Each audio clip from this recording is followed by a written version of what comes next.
Good morning students. तो आज की क्लास में हम पढ़ने वाले हैं दिष्टकारी के बारे में। क्या होता है, किस लिए इसकी आवश्यकता होती है, ये सारा हम पढ़ेंगे। तो दिष्टकारी नाम से ही स्पष्ट है। दिष्ट यानी जो दिष्ट धारा अपने को दे तो वो क्या कहलाता है, दिष्टकारी कहलाता है। किसका अनुप्रयोग है, तो ये हमारे पास में अनुप्रयोग है आपके डायोड का। ठीक है ना। दो धाराएं होती है, एक होती है एसी और एक होती है डीसी। अगर मैं कहूँ तो ये वाली जो धारा है ये किसको मान व्यक्त करती है, आपके एसी करंट है उसको व्यक्त करती है। ठीक है ना। दूसरी जो धारा होती है डीसी, तो डीसी की स्थिति क्या है, यानी पॉजिटिव वे, केवल ये पॉजिटिव दिखाए तो वो क्या कहलाता है, डीसी। ठीक है ना, दिष्टकारी। क्योंकि अपनी जो भी युक्तियाँ होती है साधारणतया अपन किसमें काम में लेते हैं, डीसी धारा के अंदर, डीसी धारा पर कार्य करती है। बहुत सारी ऐसी युक्तियाँ होती हैं, तो उन युक्तियों के लिए हमें धारा कौन सी चाहिए, डीसी धारा चाहिए होती है। तो इस डीसी धारा को प्राप्त करने के लिए अपन ये जो डायोड है वो काम में लेते हैं। दो प्रकार के दिष्टकारी होते हैं, एक अर्ध तरंग और एक पूर्ण तरंग। नाम से स्पष्ट हो रहा है ना आपको। अर्ध तरंग का मतलब क्या है कि वो क्या करेगा, आधी तरंग है, जैसे यही है। अब देखो ये इनपुट है और ये आउटपुट है, तो इसमें नेगेटिव हाफ क्या हो गया, गायब ही हो गया इसके अंदर। ठीक है ना। यानी नेगेटिव का सिग्नल तो अपने को ऐसा मिल रहा है कि मिला ही नहीं है। ऐसा क्यों हुआ, तो इसके बारे में अपन यहाँ पर अगर देखें तो ये आपने इनपुट यहाँ पर दिया है, जो कौन सा है, एसी इनपुट है। और जब ये यहाँ पर इसके पास में किसको दिया जाता है, इंडक्टर एल को दिया जाता है, तो यहाँ से क्या होगी, धारा प्रेरित होगी। ये धारा किस में बहेगी, डायोड के अंदर। अच्छा, हाफ सर्किल के लिए जैसे P for positive and for negative, यानी अगर पॉजिटिव और नेगेटिव तो आपकी धारा कैसी है, एसी है। तो एसी के अंदर क्या है, पॉजिटिव हाफ सर्किल में इस प्रकार से कार्य करेगा। तो जब तक इसको धारा मिल रही है पॉजिटिव हाफ सर्किल में, तब तक तो डायोड किस में कार्य कर रहा है, फॉरवर्ड बायास के अंदर, अग्र बायास के अंदर। और अग्र बायास में जब भी डायोड काम करता है तो अपने को धारा किस प्रकार से मिलती है, इस प्रकार से मिलती है। ठीक है, VI कर्व, और हम जानते हैं कि इसमें मिली एम्पियर की धारा है वो प्राप्त होती है। लेकिन इसके विपरीत जब दूसरे में मिलती है तो इधर क्या होती है, ये जो धारा मिलती है ये अपने को किस में मिलती है, माइक्रो एम्पियर में। कितने का डिफरेंस हो गया, 10⁻³ का डिफरेंस हो गया, यानी ये नगण्य हो गई इसके सापेक्ष। तो हम क्या कह सकते हैं कि अपने को आउटपुट कहाँ मिल रहा है, जब ये पॉजिटिव हाफ में है। ठीक है, तो इस प्रकार का ये आउटपुट है वो आपको मिलता है, इसलिए क्या कहलाता है, अर्ध तरंग दिष्टकारी। ठीक है ना। पूर्ण तरंग दिष्टकारी में क्या करते हैं, एक डायोड इधर लगा हुआ, एक डायोड इधर और लगा देते हैं यहाँ पर। तो आधे पार्ट में ऊपर वाला डायोड काम करता है D1, और आधे पार्ट में कौन सा काम करेगा, नीचे वाला। यानी अगर मैं यहाँ पर एक डायोड और लगा दूँ तो ये स्थिति, ये जो सर्किट है ये किसका बन गया, पूर्ण तरंग का बन गया। ठीक है ना, क्योंकि इसमें हाफ सर्किल के लिए ये, और जैसे इधर पॉजिटिव होगा तो फिर कौन सा काम करने लग जाएगा, ये वर्क करने लग जाएगा। यानी ओवरऑल अपने को सारी धारा है वो प्राप्त हो जाएगी। ठीक है, तो ये हमने पढ़ा बेसिक स्ट्रक्चर इसका क्या होता है, अर्ध तरंग दिष्टकारी के बारे में, किस प्रकार से कार्य करता है। ठीक है ना। तो थ्योरी है वो मैंने आपको समझा दी कि वह युक्ति जो कौन सी को, ऐसी धारा को डीसी धारा में, या ऐसी सिग्नल को डीसी सिग्नल में कन्वर्ट कर दे तो वो क्या कहलाती है, दिष्टकारी कहलाती है। अगर आधे सिग्नल को व्यक्त करती है, यानी एक डायोड अपने काम में लिया जाता है तो वो होता है अर्ध तरंग दिष्टकारी, और दो डायोड अगर काम में ले ले तो वो क्या हो जाता है, पूर्ण तरंग दिष्टकारी। ठीक है ना। अब यहाँ पर एक आपको डायग्राम दिखाया गया है, V इनपुट है। अच्छा, V इनपुट यहाँ पर अपन ने काम में लिया है, और मैं इसको मानता हूँ EP साइन ओमेगा t। ठीक है ना, VI बराबर EP sine omega t। EP क्या है, E प्राइमरी। अच्छा, दूसरी तरफ इसको जब इसमें इंडक्टर में प्रवाहित किया जाता है तो VS अपने को प्राप्त होता है, और इसके अंदर ये फेरों की संख्या है वो मायने करती है।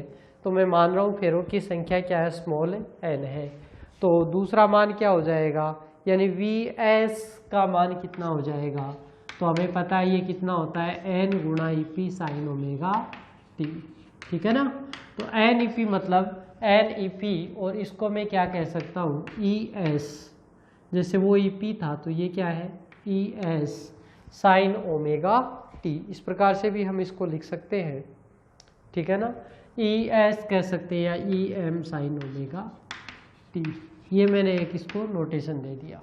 VS बराबर हमारे पास में मान है वो आ गया, और N क्या है यहाँ पर, द्वितीयक और प्राथमिक कुंडली में फेरों की संख्या का अनुपात है।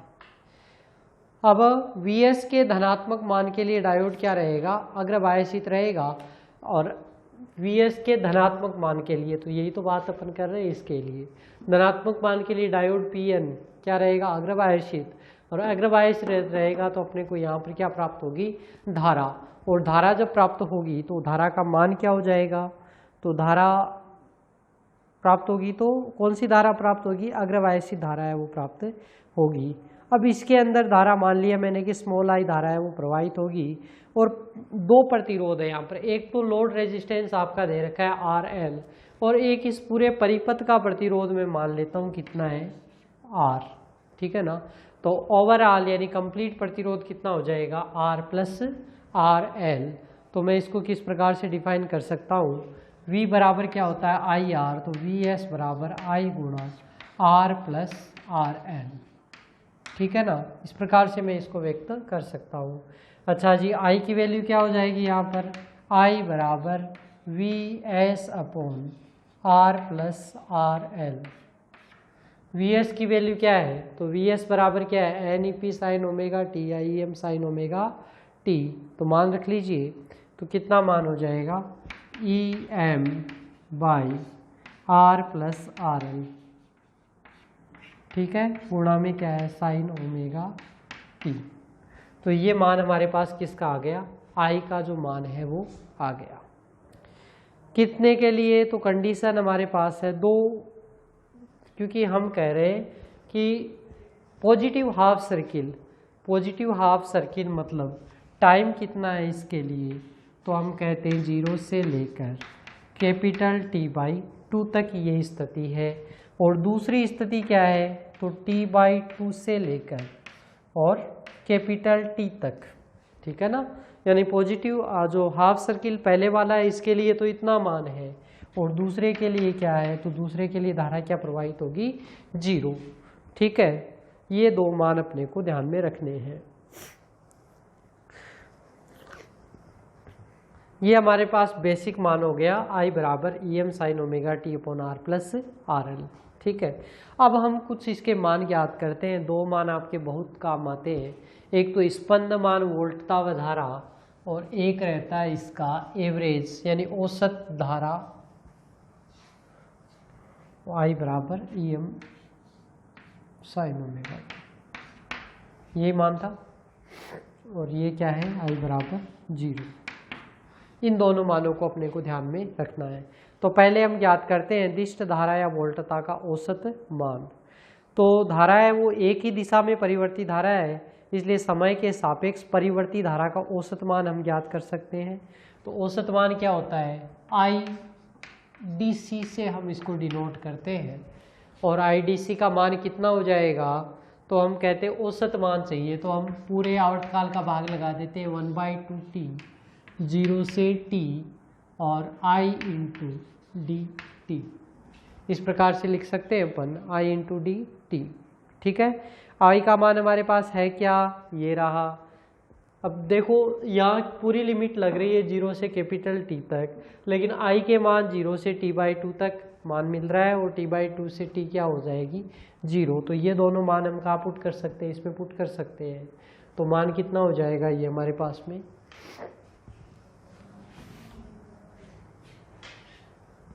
पुटअप कर दीजिए 1/T integration 0 to capital T, देखो EM upon R plus RL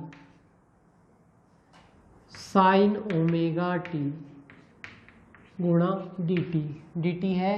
अब देखो यहाँ से 0 से कहाँ तक है, 0 से लेकर T/2 तक है, और प्लस T/2 से T तक कितना है 0, ठीक है। तो T/2 से T तो क्या हो गया 0 हो गया, और इधर मान ये अपने पास में हो गया। तो आगे का तो जीरो हो गया, तो पद ही जीरो हो गया, कोई मतलब नहीं अपने को। इसका है वो सॉल्व करना है। सॉल्व कर लीजिए 1/t या EM upon R plus R L, ये भी क्या है कॉन्स्टेंट है आपका, तो बाहर आ जाएगा EM upon R plus R L into T. ठीक है, और क्या है इंटीग्रेशन 0 से t/2 तक साइन ओमेगा टी dt, यानी वास्तविक जो समाकलन होगा वो किसका होगा, साइन थीटा का होगा। ठीक है, या साइन के थीटा है उसका होगा, sign omega T dt। Omega तो क्या है कांस्टेंट है, तो साइन के थीटा का हम कर सकते हैं साइन AX dx का क्या हो गया, उसी का अवकलन करना है, समाकलन करना है। तो साइन का क्या हो जाएगा कोसाइन, और वैल्यू क्या हो जाएगी हमारे पास। अच्छा, साइन का अवकलन तो होता है कोस, लेकिन इसका समाकलन जब होता है तो वो क्या हो जाता है माइनस कोस। ठीक है, तो माइनस ये तो देखो कांस्टेंट, तो एज इट इज बाहर आ जाएगा EM upon T R plus R L, और दूसरा जो पद है साइन का क्या हो जाएगा cosine of omega T by omega, क्योंकि के AX है, AX का आप करेंगे अवकलन और फिर इसका भाग लगा देंगे। नेगेटिव साइन इसके अंदर है, लिमिट कहाँ से कहाँ है 0 से t/2 तक। ओमेगा को बाहर ले लो और t/2 लिमिट है वो इसमें पुटअप कर दीजिए, तो कितना मान आ जाएगा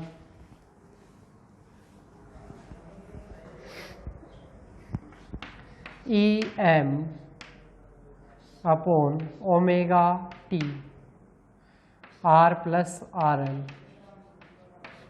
और इधर मान कितना रह जाए, माइनस साइन भी बाहर ले लीजिए, कोसाइन ओमेगा टी, तो कोसाइन ओमेगा टी। अच्छा, कोसाइन को क्या लिख सकते हैं अपन, कोस ऑफ ओमेगा, एक में तो क्या आ जाएगा t/2 माइनस का कोस, टी का मान 0 रखेंगे तो 0। अच्छा, ओमेगा की वैल्यू क्या है भाई, तो देखो ओमेगा दो जगह है और ओमेगा का मान क्या होता है t बराबर 2π/ओमेगा, ऐसे ही मान होता है आवर्तकाल का, या मैं इसको कहूँ ओमेगा बराबर 2π/t।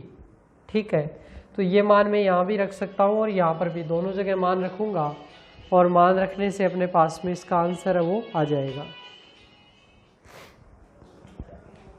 तो कितना मान आ गया, ओमेगा का मान यहाँ पुट कर देता हूँ मैं 2π/t, और यहाँ पर 2π/t। देखो t से t कैंसिल, यहाँ पर भी t से t कैंसिल, 2 से 2 कैंसिल, तो मान कितना रह गया माइनस का EM upon 2π/r plus RL। ठीक है, और गुणा में कोस, यहाँ क्या बचा पाई माइनस का कोस 0, कोस पाई का मान -1 और माइनस कोस 0 का मान 1, तो -1 कितना हो गया माइनस का 2, 2 से 2 क्या हो जाएगा कैंसिल, माइनस से माइनस पद कैंसिल हो जाएगा, तो मान कितना आ जाएगा इसमें EM upon pi R plus RL। ठीक है, ये हमारे पास इसका मान है वो आ जाएगा। तो ये सारा कार्य हमने इसमें किसके लिए किया है, DC वोल्टता के लिए मान है वो अपन ने किया है। तो आई होप ये आपको क्लियर आगे समझ में आ गया होगा।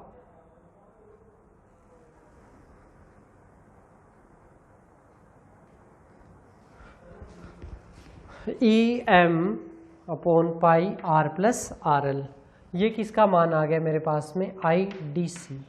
ठीक है ना, तो इसको हम क्या कहते हैं IDC, या IDC बराबर EM upon pi R plus RL। अब यहाँ पर देखो EM नियत है, R प्लस RL ये भी क्या है नियत है, तो इसको मैं क्या मान सकता हूँ EM upon R plus RL, इसको क्या मान सकता हूँ मैं IM। ठीक है ना, अलग कॉन्स्टेंट बना सकते हैं, तो मेरे पास IDC का मान क्या आ जाएगा, IDC बराबर IM अपॉन पाई। IDC बराबर क्या मान आ गया आई एम अपॉन पाई, ठीक है। और ये जो समीकरण है ये किसको व्यक्त करता है? दिष्ट धारा के औसत मान को व्यक्त करता है। क्लियर। अब हमारे पास में एक नियम है जिसको हम कहते हैं ओम का नियम, और उससे हम क्या ज्ञात करते हैं? दिष्ट वोल्टता, क्योंकि ये तो दिष्ट धारा हो गई और हमें क्या चाहिए? दिष्ट वोल्टता। तो वोल्टता के लिए हम क्या करेंगे? V बराबर क्या होता है? IR, ठीक है।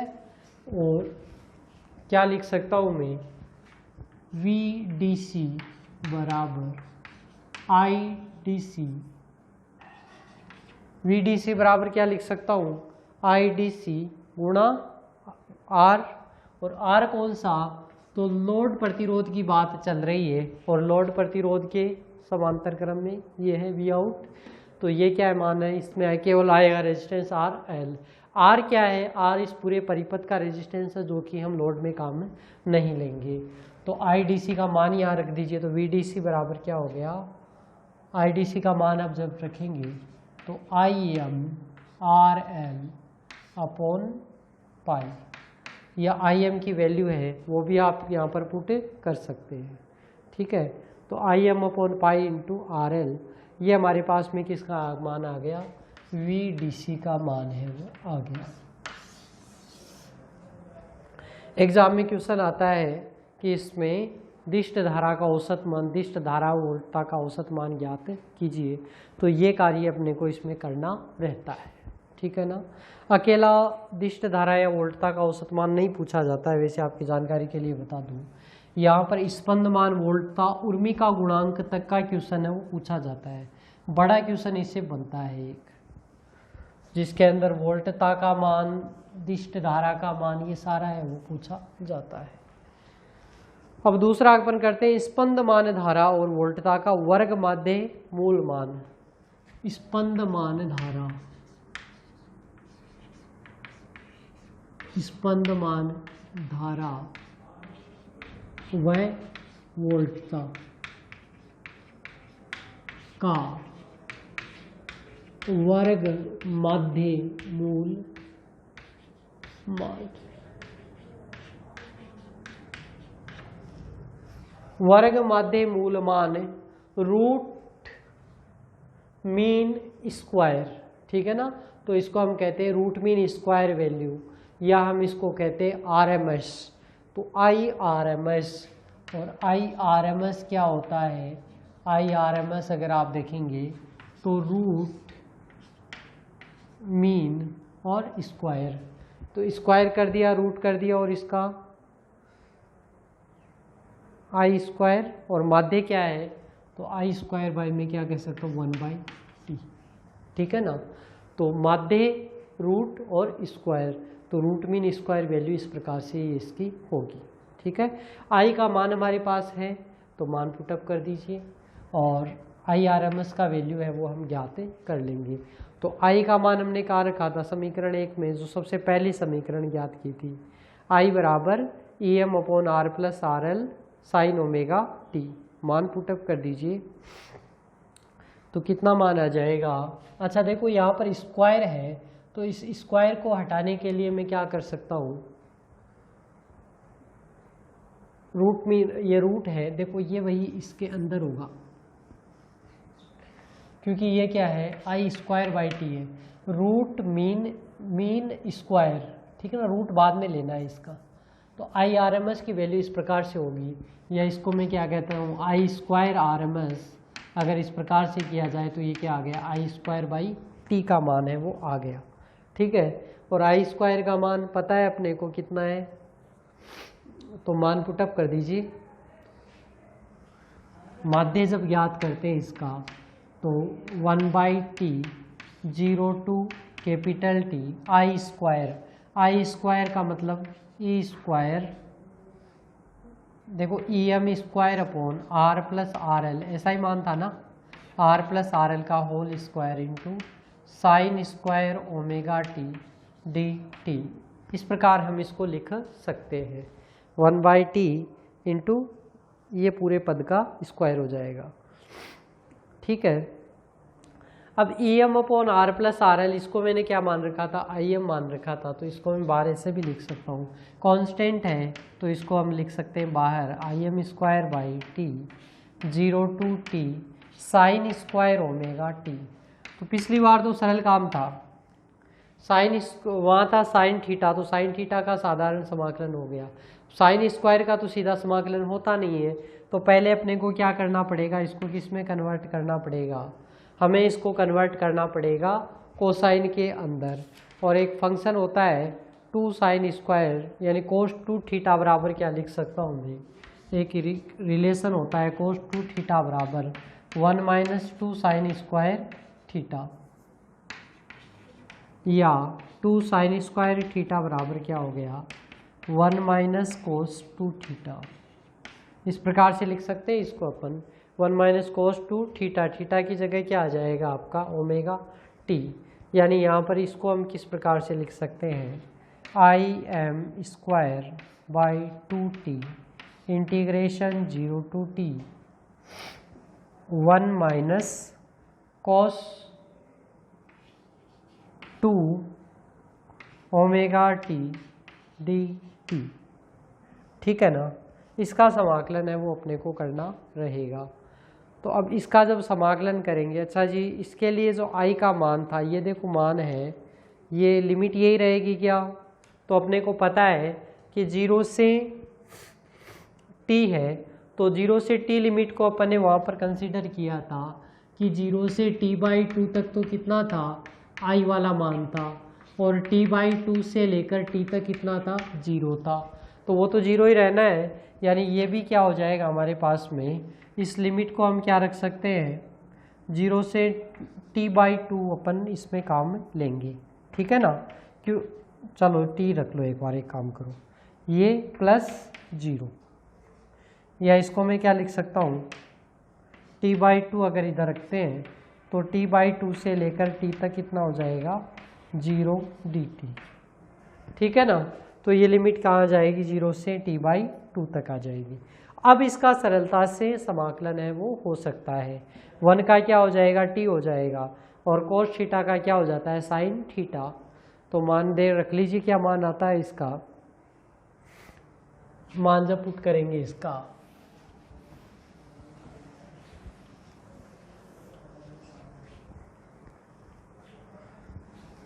IRMS का square is equal to IM square by 2t। अब देखो 1 का क्या हो जाएगा t, और कोस का क्या हो जाता है, तो लिख लो मान t, 1 का क्या हो जाएगा t है ना, तो t माइनस कोस का होता है sine 2 omega T by 2 omega, 2 omega का भाग लग जाएगा sine 2 omega T by 2 omega, और लिमिट कहाँ से कहाँ लग जाएगी 0 से t/2 तक। दोनों में t का पद है, जब 0 रखेंगे तो मान क्या हो जाएगा 0 हो जाएगा। ठीक, और t/2 रखेंगे तो कितना मान आ गया IM square by 2t t/2 minus का साइन 2 ओमेगा टी। देखो साइन 2 ओमेगा की वैल्यू क्या है 2π/t है ना, और t का मान क्या है t/2, तो देखो 2 से 2 कैंसिल और t से t कैंसिल बट्टे 2 ओमेगा, यानी अंदर क्या मान रह गया साइन 2π, साइन पाई रहे, साइन 2π रहे, साइन 4π रहे, मान पाई वाले का कितना आता है 0 आता है। ठीक है, यानी ये पद क्या हो गया हमारे पास में 0 हो गया, तो शेष क्या आ गया, इसका मान जो पद कौन सा देगा, यानी प्रथम पद है वही अपने को मान दे देगा। तो कितना मान आ गया IM square by 2t into t/2, t से t क्या हो जाएगा कैंसिल, और मान क्या आ गया IM स्क्वायर बाई 4। ठीक है, ये हमारे पास में किसका आ गया स्पंद मानन जो धारा है, इसका रूट मीन स्क्वायर वैल्यू अपन कह सकते हैं, ये मान है वो आ गया। IRMS क्या आ जाएगा, तो ये तो किसका मान है IRMS का स्क्वायर का मान, और IRMS क्या आ जाएगा, तो वो भी अपन देख लेते हैं। IRMS तो रूट ऑफ ये हो जाएगा और इसका मान कितना आ जाएगा IM/2। ये हमारे पास में किसका मान आ गया, रूट मीन स्क्वायर वैल्यू का मान है वो आ गया।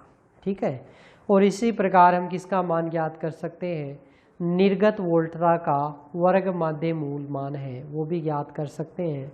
और वो कितना आता है, तो ERMS और V बराबर IR मैंने कहा था आपसे, तो ये किससे गुणा कर देंगे, IRMS गुणा लोड रेजिस्टेंस RL मतलब IM/2 RL। ठीक है, ये हमारे पास में किसका मान आ जाएगा, IM/2 RL ERMS की वैल्यू है वो आ जाएगी। तो ये हमने इस मान ज्ञात किया, वर्ग माध्य मूल मान वोल्टता का और धारा का। ठीक है, इसी प्रकार तो अगले वाला जो टॉपिक है वो क्या है, दिष्टकारी की दक्षता। तो दक्षता और पढ़ लेते हैं। दक्षता क्या होती है, रेशियो होता है ईटा के द्वारा हम इसको डिनोट करते हैं।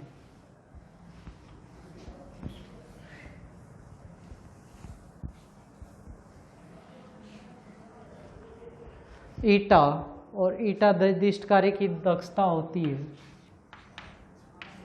PDC/PAC।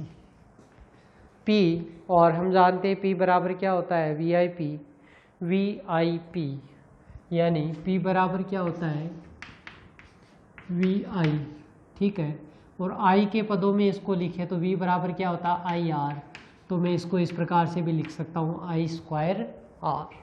ठीक है ना, PDC और PAC, तो इनमें से DC है वो तो डायरेक्ट IDC से कोरिलेट करती है, और PAC है ये किससे कोरिलेट करती है, आपके रूट मीन स्क्वायर जो वैल्यू है उससे कोरिलेट करती है। तो मान किस प्रकार से आ जाएगा, हमें किस किस का मान चाहिए, PDC और PAC का, और प्रतिशत में ये दक्षता होती है तो गुणा 100 कर दे, तो ये हमारे पास किसका मान आ जाएगा, इसका प्रतिशत के अंदर मान है वो आ जाएगा। तो PDC का मान देख लेते हैं पहले। PDC क्या हो जाएगा, PDC बराबर I²DC गुणा RL। ठीक है, IDC की वैल्यू आपके पास है क्या, सबसे पहले देखो अपने IDC की वैल्यू ज्ञात की थी, क्या ज्ञात की थी, IM/पाई। तो मैं कह सकता हूँ IM² का होल स्क्वायर गुणा RL या IM²RL/पाई²। ये तो किसका मान आ गया, PDC का मान है ये आ गया।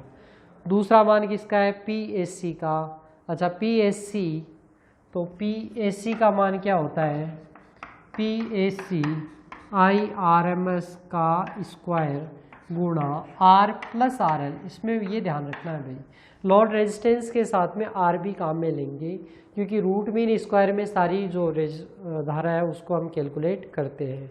तो IRMS का मान आपका ज्ञात किया हुआ है, कितना मान था, IM/2 का होल स्क्वायर इंटू R+RL। ठीक है, तो IM²/4। ठीक है, ईटा की वैल्यू ज्ञात कर लो। दोनों मान आ गए ना आपके पास में, PDC आ गया और PAC आ गया। तो देख लो IM²R+RL/4। अब PDC/PAC ये किसका मान है, इसका मान है, तो मान रख दीजिए दोनों का, कितना आ जाएगा,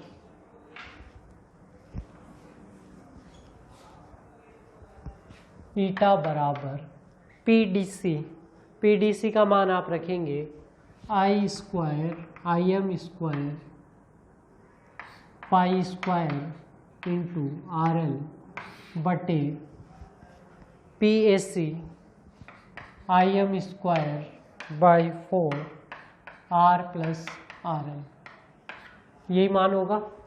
ठीक है, और इसको आगे सॉल्व आप जब करेंगे तो कितना मान आ जाएगा, IM² से IM² कैंसिल हो जाएगा, 4 आपका ऊपर चला जाएगा, 4RL/पाई² R+RL। अब इसमें 4/π² है, इसका कांस्टेंट है दोनों ही वैल्यू, तो इसका निश्चित मान होता है और गुणा 100% तो है ही, ठीक है ना।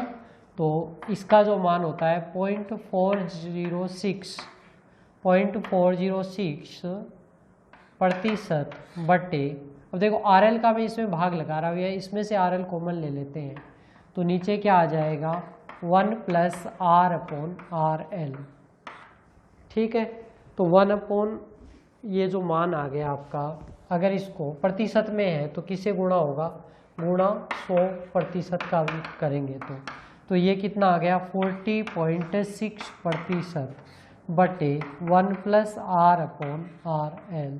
ये किसका मान आ गया मेरे पास में, ईटा का मान है वो आ गया। और ये क्या कहलाती है आपकी अर्ध तरंग दिष्टकारी की दक्षता, यानी हम क्या कह सकते हैं कि कितना कर सकते हैं, जो R है RL है उसको बहुत ज़्यादा लिया जाए, क्योंकि वेरी किसको कर सकते हैं आप, RL को ही तो वेरी कर सकते हैं यहाँ पर। तो RL का मान बहुत ज़्यादा लिया जाए, और बहुत ज़्यादा कितना, इन्फिनिटी ले लीजिए, तो इन्फिनिटी ले लेते हैं तो ये मान क्या हो जाएगा 0। तो भी अधिकतम दक्षता होती है वो कितना होती है 40%, ठीक है।